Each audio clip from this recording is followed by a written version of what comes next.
Hello and welcome to the Wiltshire Caravans handover video for this 2014 Sterling Eccles Sport 442. As usual, I'll go around the outside first. I have unlocked any lockers and things that I can do to make it easier for the video. But as usual, I'll start from the back. So obviously grab handles. This is quite a lightweight caravan, so it's not too bad to move around. Although this does have motor mover. That's a separate video that we do another time. So the lights for running lights, reverse lights, indicators, and brake lights. Highline brake light there, reflectors there, area for your number plate, and there are the corner steadies at the back. Go around first. First thing we come to is the toilet area. So this does require the pink fluid to be added to it. It's quite difficult to actually pour anything directly into there. So just get an old bottle of some description, fill it up, fill some pink up, a small amount, depending on which brand you use. It will tell you on the bottle how much to dilute it by. So then just pour it in there. Happy days. Okay, so then you've got the Thetford Toilet. So here's the locker here.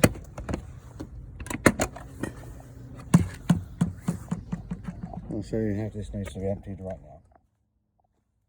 Okay, so the standard Thetford cassette, you'll know when it's full up because there's a light that comes on in the toilet area of the caravan. I'll show you that a bit later on when we go inside. So lift up the handle and just bring it towards you. You don't need to lift it up at all, just slide it straight out. So when you get it, this also does come out. So it goes on wheels, so you can literally take the pee wherever you need to go. Okay, so to empty, it, bring the funnel forward, take the cap off. Make sure you put this cap somewhere safe. You don't want this going down into the receptacle where the waste goes, because you'll have to go and get it. So pour forward, then release this button at the top to release any air pressure or gas in there, and that will then help the flavour flood out, so to speak. You'll want to rinse out the cassette then. Slide this back, open that flap there. Possibly you will see inside there is a float. That is how we find out, it just opens a connection to put the light on in the toilet when it's full up. Put your hose pipe in, rinse your rinse, close that up, slide that again, and again, same action, pour forward over the area and press that button. Okay, so you also want to put some blue fluid in. On this cap, you've got some markers of how much fluid to use, whether you use the blue or the green, it's entirely up to you. So put that in, you can dilute it. Again, look at the manufacturer's bottle to see what the recommendation is. So okay, to slide this back in, literally it just slides in, and that needs to catch in there. Okay, right, next bit for winterizing, very important. There's a little tube up here with a little rubber bung. Open that bung and that will empty the reservoir from the pink fluid. You need to do that for winterizing. You don't want anything freezing up in here. All right. Okay, next part of the caravan. Down here, we've got the waste pipe outlets. So that's for the two sinks, bathroom and kitchen, and also for the shower unit. All right, further along, get to these two vents. These are for the freezer and for the fridge. They don't need to be covered, so you don't have to worry about that. Next, alloy wheels. The wheel nut torque on alloy wheels is 130 Newton meters. If you have to use the spare, which is underneath, that then goes down to 88 Newton meters. But you do need to make sure that they are properly tightened up. As you can see, this one has a Power Touch Evolution motor mover. That is a separate video, as I said. Okay, moving now to the battery box.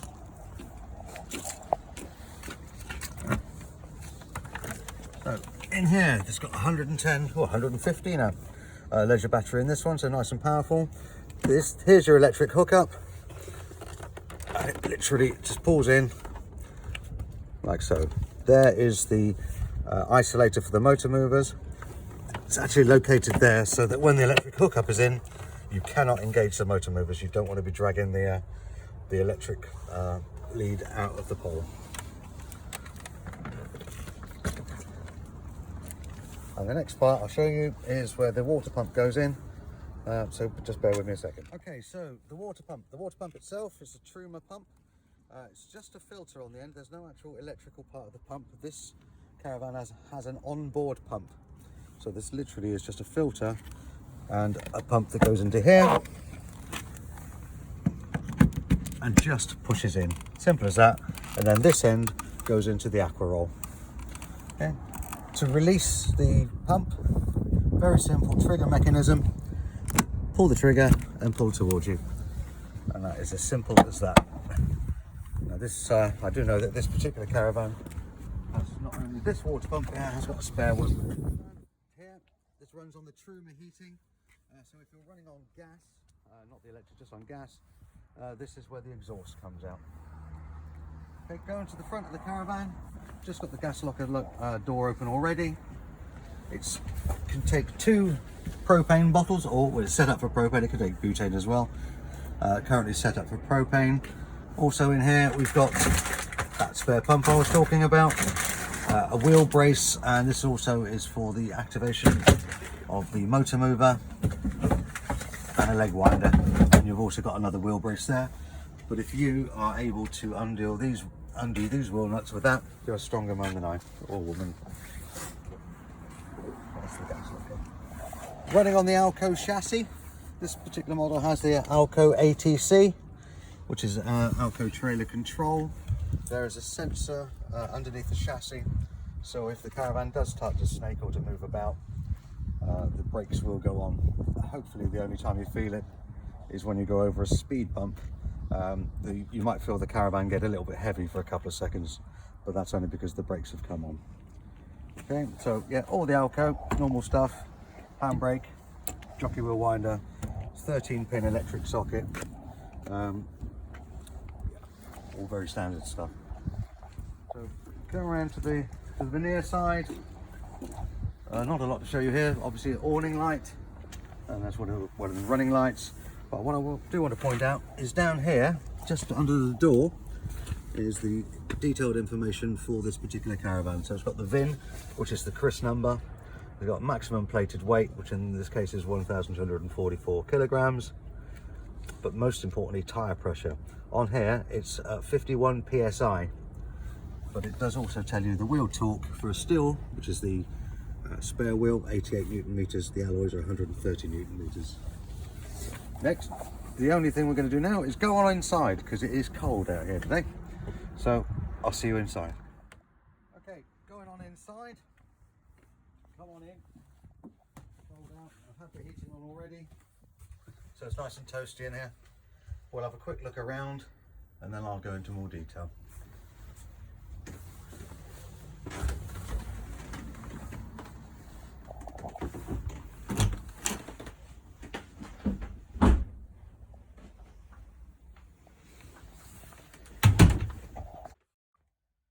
Okay, so when you come inside the van, above the door is where all the master controls are.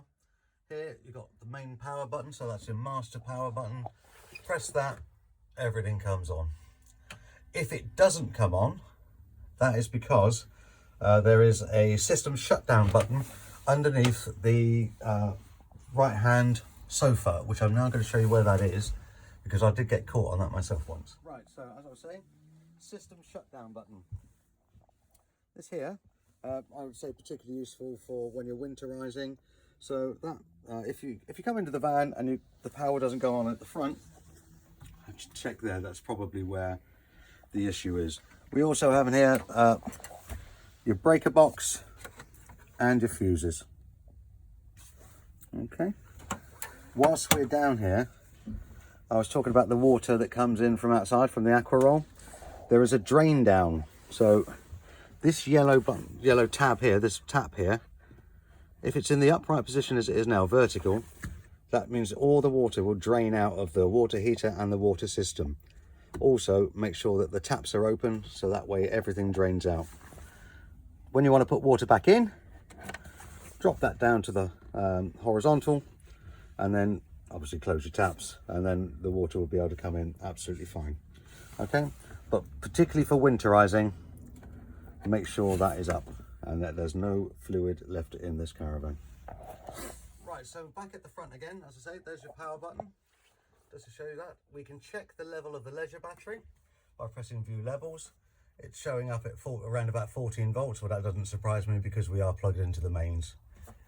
If you are plugged into your vehicle, into your car or truck, whatever, if you press view levels again and press this one, the level of that battery will also show, but obviously we don't have anything connected at the moment.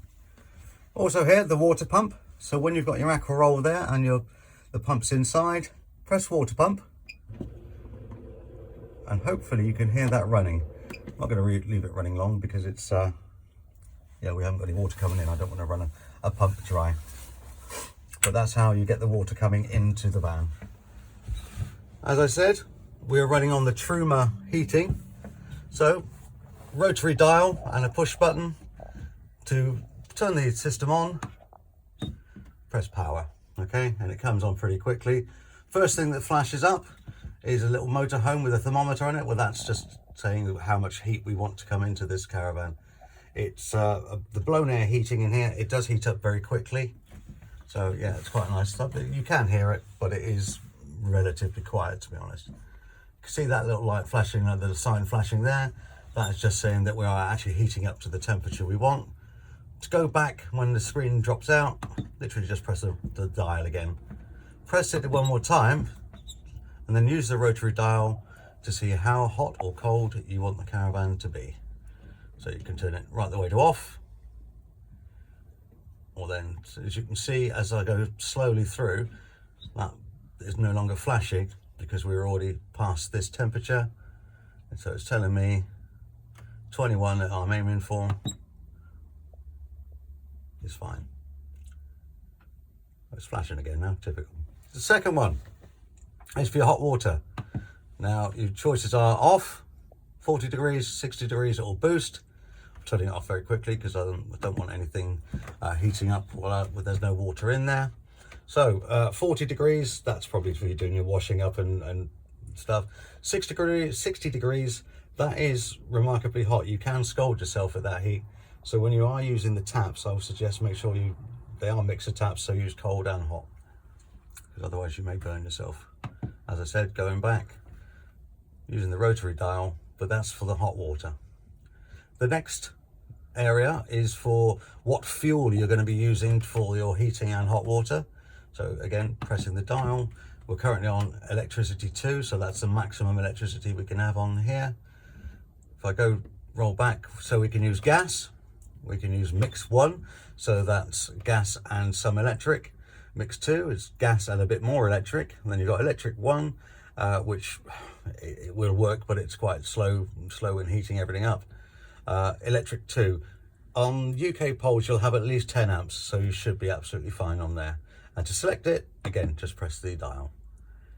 Then we've got the fan there, so we can go on eco or high. That's the only choices you have when you've got the heating on. So if you turn it on to high, turn it on, it just means that the fan will go faster, okay?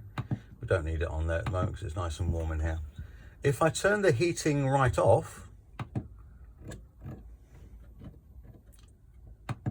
and then go over to that fan again, you have the options of off or vent. Now if you put it onto vent, which I'm not going to do, if you put it onto vent, that will just circulate air at the outside temperature. It will just bring temperature in, air in at whatever the temperature is. And as it's about 3 degrees outside at the moment, I have no intention of doing that. Okay, so that's the fan. Next one down, there's the timer. You could set the start times, etc. If you get here and you think, oh, I can't get back to the main menu, there is a back button here as well. That will also take you back. So you can start, put the heating on, set it for starting later on. Next one across is just the clock. Set the clock, and every time you get to the right digit, just hit the rotary button, and that will go set the time. Next one, settings. So you've got an index, which will mean absolutely nothing to me or you. So I would say index don't worry about, but then you've got bright. So how bright do you want the screen to be?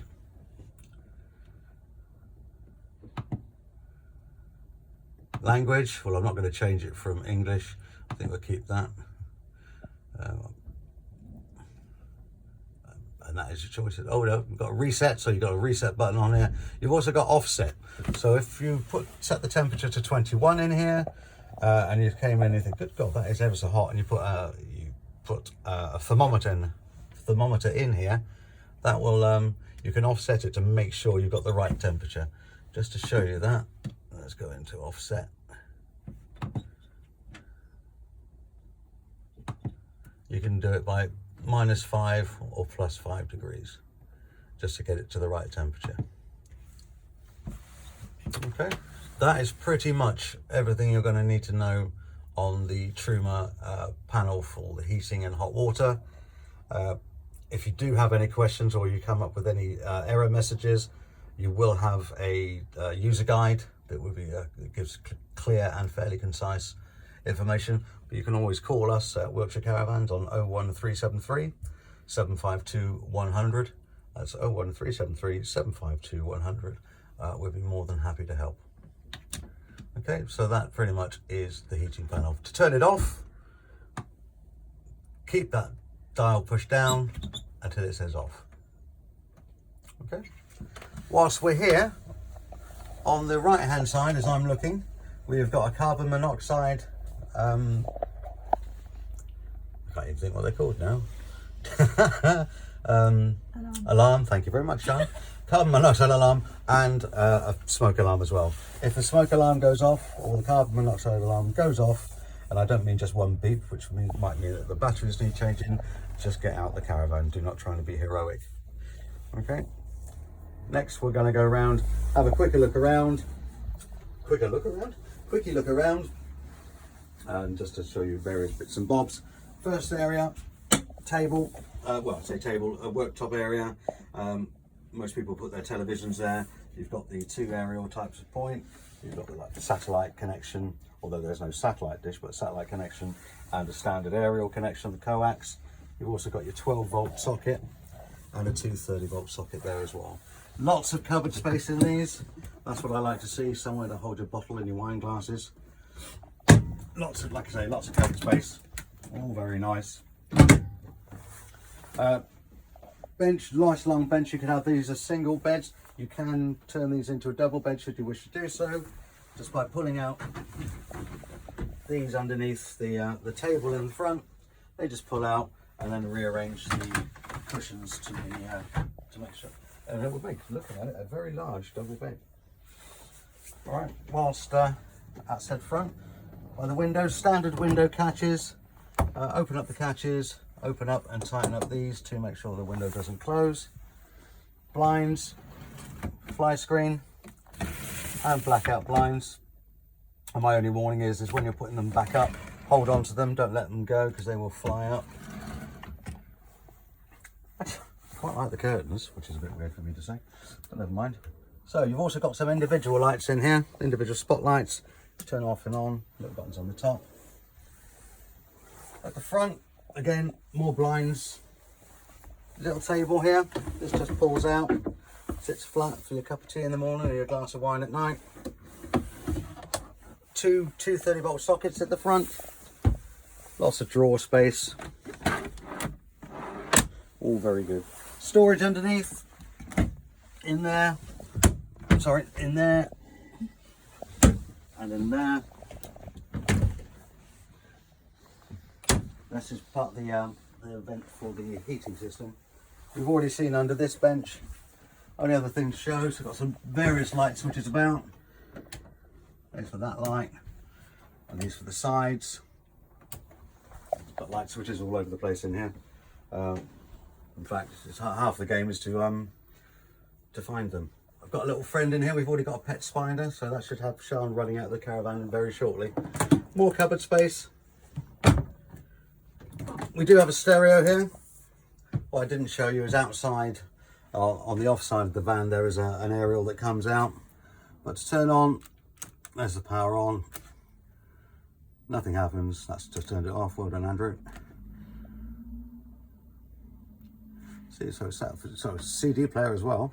But to change, you've got an auxiliary AM or an FM. Oh dear, Radio 1, far out of my league, so I'm turning that off right away. But that's the radio. The front does come off of that, so you don't worry about that too much. Sean's getting further back from my mention of the spider. Right, we've got an extension of the worktop just here, and a 230-volt socket. Important here, the wine chiller, the fridge. Okay, so it's the Thetford Fridge. Power on button is here. It's already on at the moment. I'll just turn it off quickly. So hold it down to turn it off. To turn it on, press and hold until the lights flash on. The options are electricity. Now to change that, hold. If you want to change it to gas, the grey button there, press and hold until everything flashes. Till that flashes, then we can move it across to battery. So that's from the car alternator. Now this, as long as you've got a 13-pin or two 7-pin adapters on by your tow bar, you will be able to run this fridge off the car. It will maintain a temperature. It will not cool it down from the very start. So the fridge has to be cold already. So keep it pressed down again because it obviously changes very quickly. You can also run it on gas. However, we haven't got gas in here, so keeping it on electric. Press again to select, then you'll have a flashing set of bars. That's the temperature you might want for the fridge. Again, these arrows change the temperature, and then select. That panel will go off very shortly. There it goes.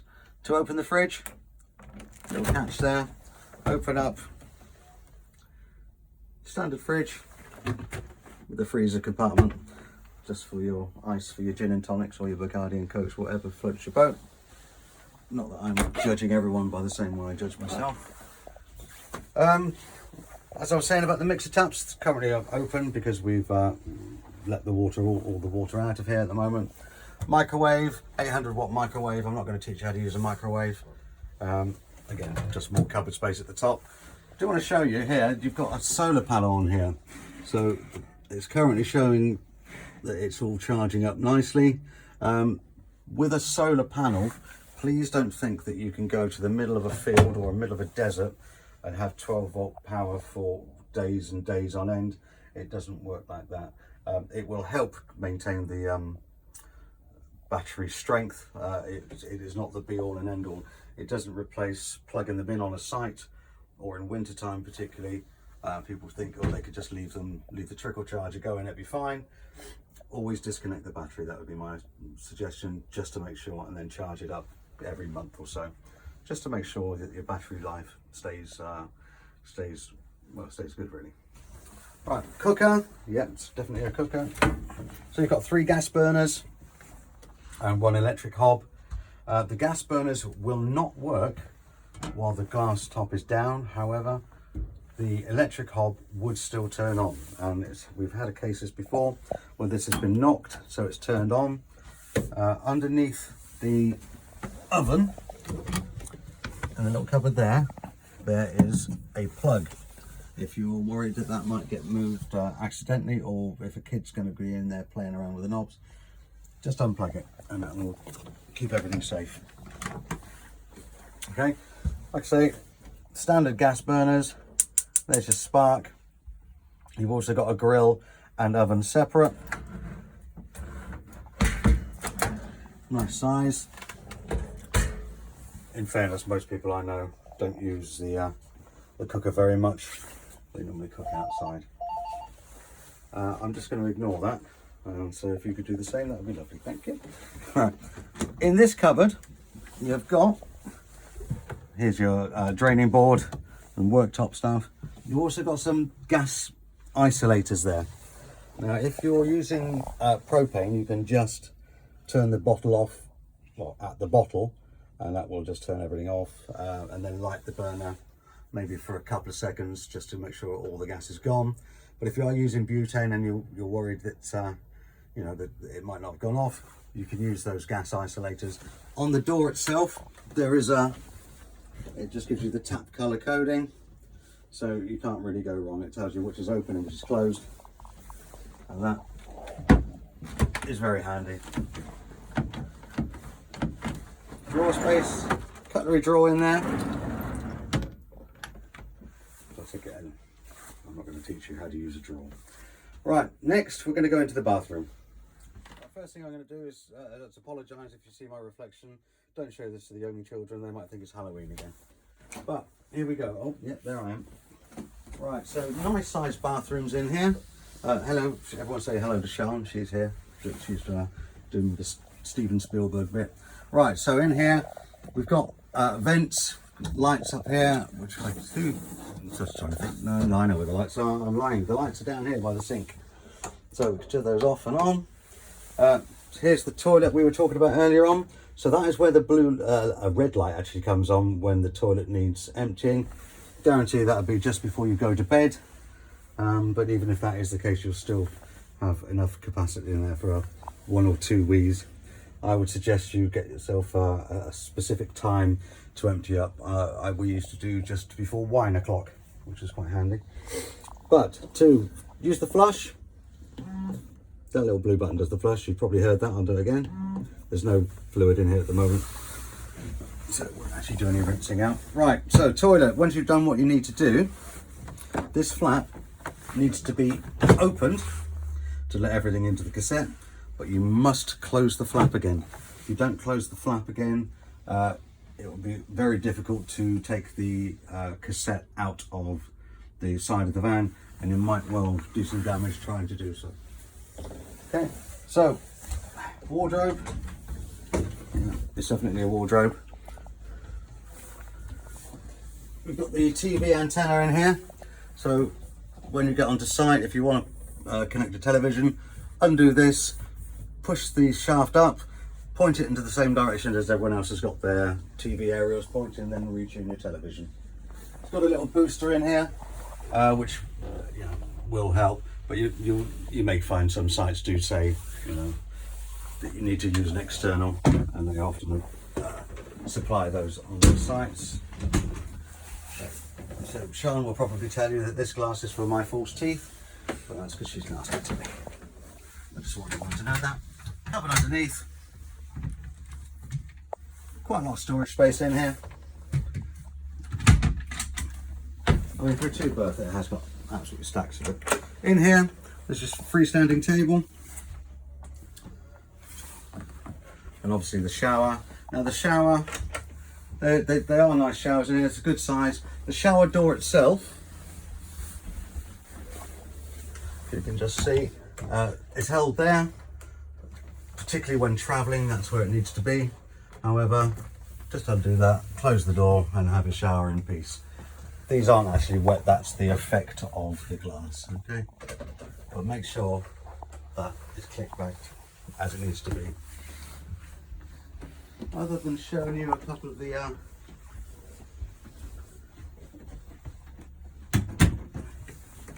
roof lights, so these push in and lift up. It's quite a relief actually at the moment with the heat that's in here at the moment. To bring it back, I mean, just push up to close. Make sure that they are closed, all the roof lights are closed when travelling. I made that mistake once in a motorhome. Makes a terrible noise when the blackout blind is flapping in the wind. Other than that, oh, these ones are a little bit different. There's handles on the side, they push in and lift up. Again, just make sure that they are closed. Again, blackout blinds and fly screens on all. Pretty much, that is the Sterling Eccles SE or Sport 442, 2014 model. Lovely little two-berth caravan. I hope you enjoy it. The only other thing, just a reminder, If you do need anything from us or have any questions, obviously you can refer back to the video. However, you can just give us a call at Wiltshire Caravans on 01373 752 100. All right, thank you very much.